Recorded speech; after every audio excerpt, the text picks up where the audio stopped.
Hey, my name's David and this is the Restyle File. I'm a part-time reseller on Poshmark, Mercari, Depop, and eBay, and I also consign on The RealReal. I currently have my closet on vacation mode while I take a couple of weeks off, but that doesn't stop me from sourcing. So today I have a thrift haul of items that I've sourced over the last week that I want to share with you all. I'm hoping to clue you in on what I consider when I'm sourcing for inventory, including what am I paying, why did I pick the item up, and also what do I hope to price the item for.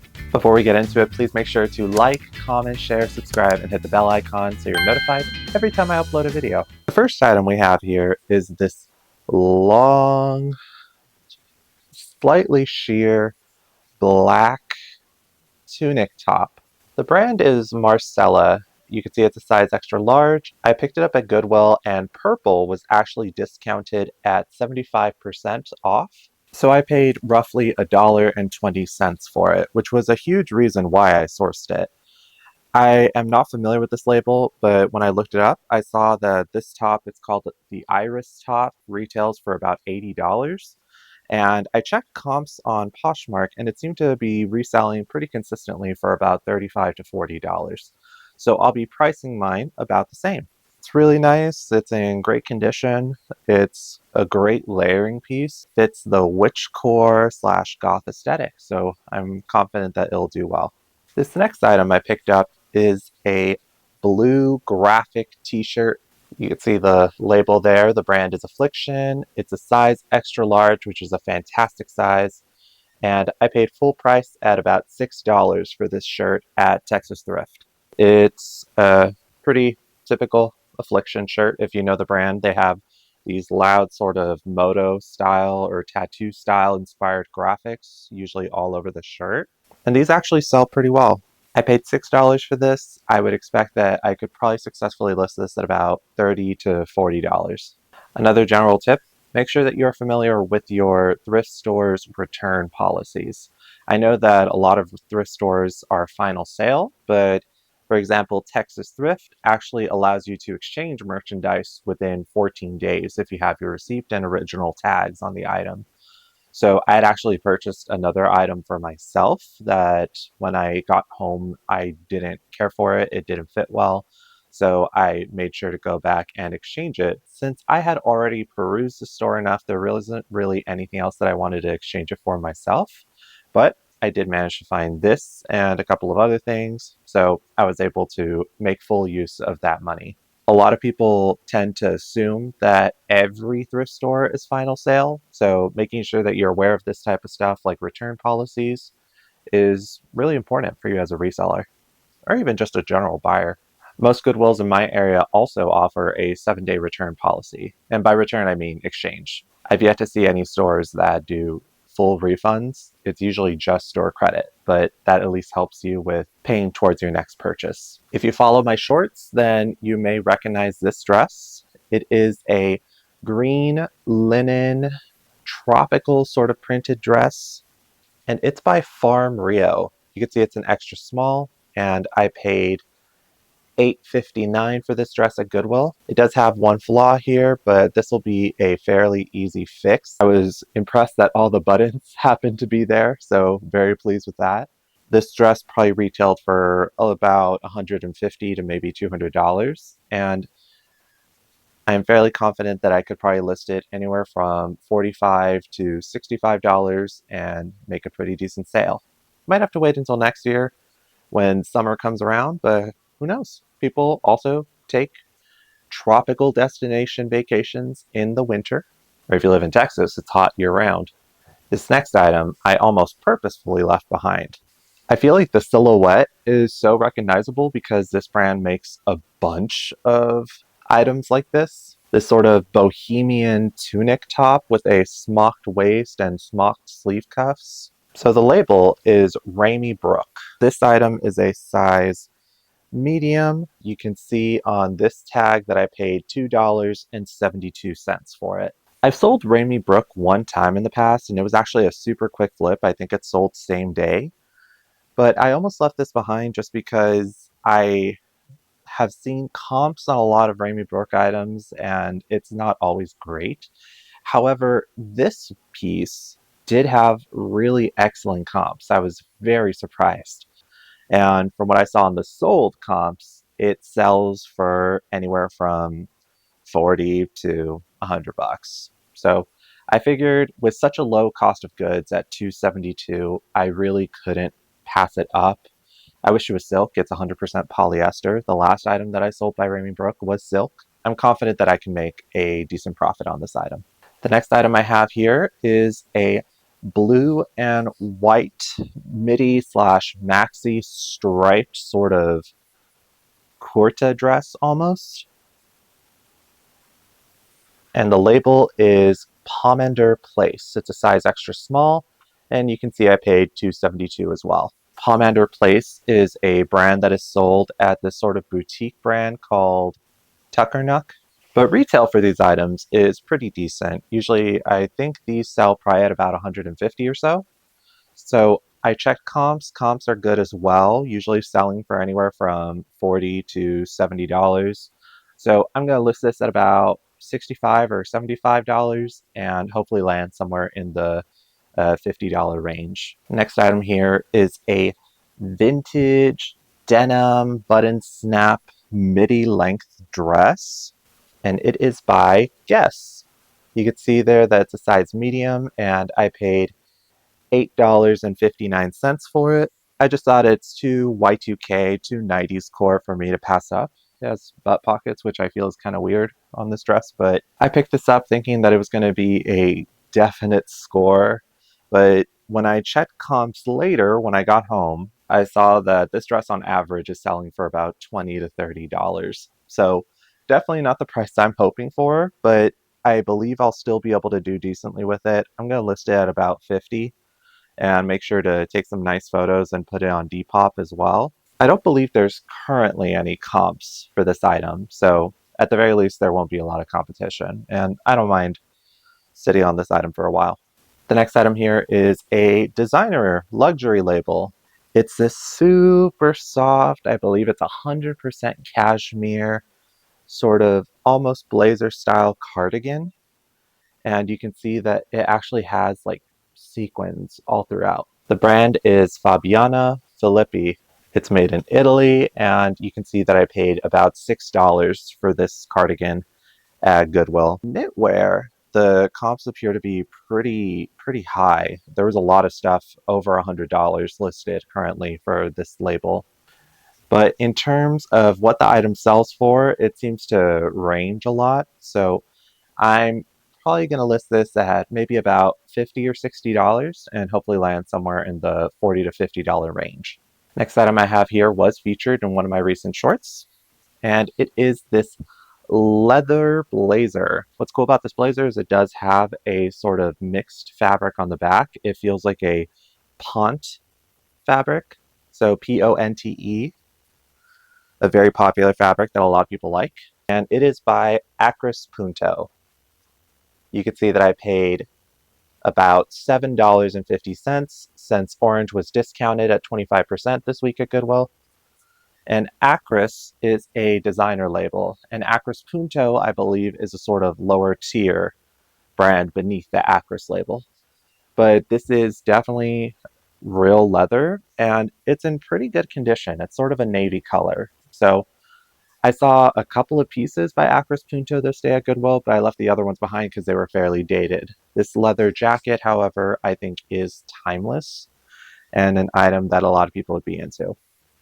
Something I did not notice until I got home is that there is some discoloration and also some tearing at the underarms, but I think I could probably try to stitch it up a little bit, and I still think it'll do fairly well. I'm still going to run comps on this a little bit more, but I think I'll probably list this anywhere from $60 to $80. The next item I sourced here is a vintage men's wool navy pinstripe suit. I'm not going to show you the pants and everything, but it's definitely vintage. It seems to be possibly from like the 80s or early 90s. And if you look at the label, it is by Brioni. So Brioni is a luxury Italian label that retails for a lot of money and resells pretty well too. I paid $9.59 for this item. I have several options. I could try selling this myself, or I could also try sending it into the Real Real, just because they do accept Brioni as a label, and they seem to price it decently. I've sent in a couple of Brioni pieces in the past. However, after checking comps on eBay, I think I actually am going to try listing it myself before I consider sending it into the RealReal, just because it is in really great condition and it's 100% wool. And if I was searching correctly, the sell-through rate for Brioni suits is actually very, very good, which is a bit strange for designer labels. Usually I'm used to them selling few and far between, so I will be giving this a shot on my own. Another thing that's a little annoying is that while the blazer does have Brioni branding on it, the pants don't. They don't have a brand label or anything that says Brioni. And in my experience with the RealReal, if an item doesn't have a label, even if it's part of a suit, they usually reject the pants. I remember one time I sent them a Gucci suit and they sent back the pants and just sold the blazer on its own, which is annoying because that takes a big dig at what the value of the item is. But I'm fairly confident that I could list this anywhere from $100 to maybe about $200, just based off of what I saw for comps on eBay. The next item is almost like a trench coat. It has a belt and some strap details at the cuffs, and it's by a designer label. It is 100% wool, and you can see that it is by St. John. It's a size 4. It says sewn by hand, which I think is interesting.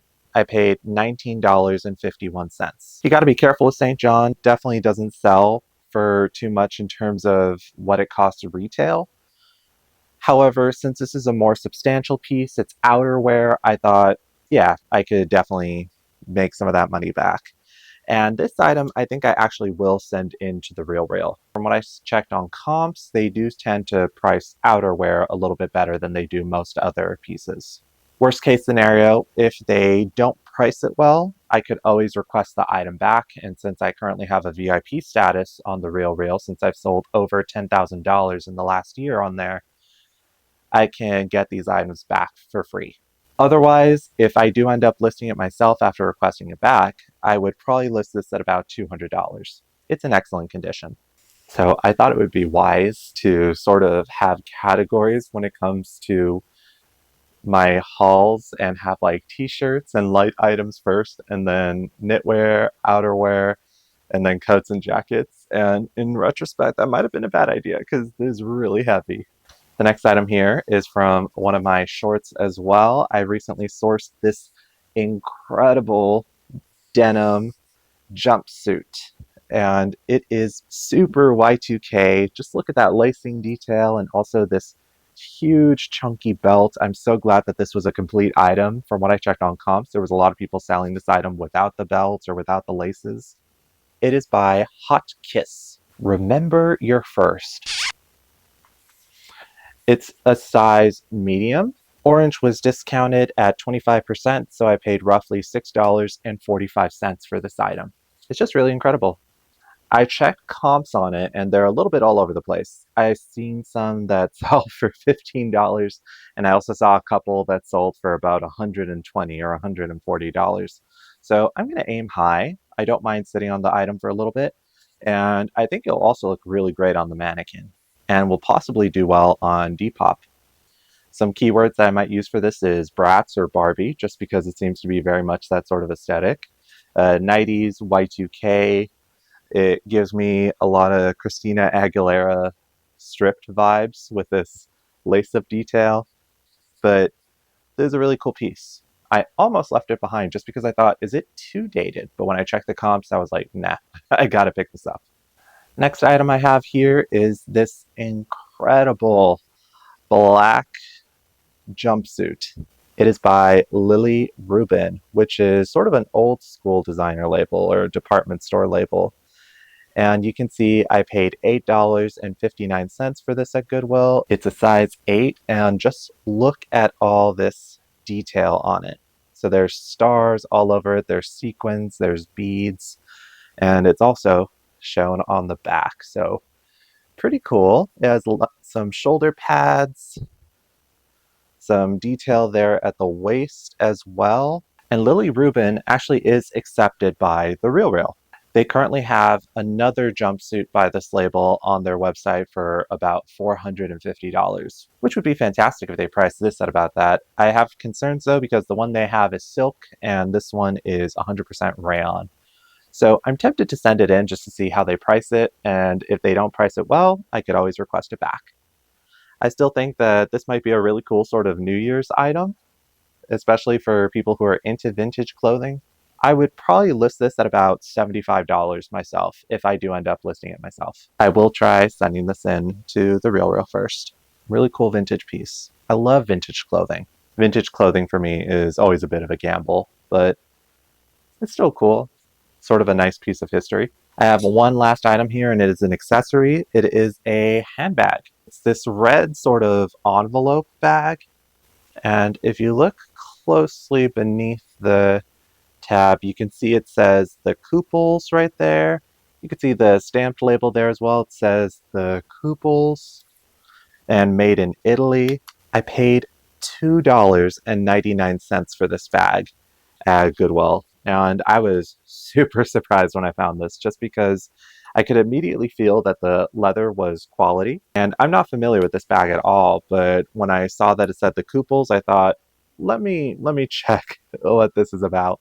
And it's not in perfect condition. It does have some creasing here, some corners that are bent, but I think I might be able to sort of just flatten this out just by stuffing it and giving it some time to sort of reform. It does have some pen marks, but mostly just on the interior. The exterior looks pretty decent. And this bag is actually called the Emily bag. It was actually made in collaboration between the Couples and supermodel Emily Ratajkowski. Yes, I looked up how to pronounce that name. So in my experience, most items by the Couples sort of range in terms of whether or not they can resell well. But this item seems to be fairly consistently listed for about 100 to 150, even $200. So considering that mine's not in the best condition, I still think that I could probably swing anywhere from $50 to maybe $100 at the high end. But at $2.99, I really can't have any complaints. And it's just a really functional, really nice bag. I like it a lot. That's all the items I have for today in my thrift haul. I want to thank you so much for taking the time to view my video. Please make sure that you like, comment, share, subscribe, and hit the bell icon so you're notified the next time I upload a video. And let me know, which item did you like the best from my haul? And also, have you sourced any great items recently? Make sure to leave it in the comments below. And until next time, see ya. In case it's not at all obvious, when I am sourcing for my store, but of course, I also source for myself. And very recently, I sourced this. I love this little bag, and it is by a label I've never heard of. So the label, you can't really tell, but it is Pepe Mal. This appears to be a label that is exclusive to Spain. And when I first saw this bag at Family Thrift Center, I thought because of the pleating detail and the sort of textile feel of it that it might be a collaboration with Issey Miyake, just because he's one of the best known examples of designers who utilize this perma pleating sort of motif in his designs. It has these straps at the sides that you can pull on in order to compact it a little bit, which I think also looks really chic. I love when I'm able to pick up items that are exclusive to other countries or that I otherwise would have never found out about myself, like this little bag. So on that note, I'd love to know as well, have you sourced anything recently for yourself? Make sure to let me know in the comments below. And until next time, see ya.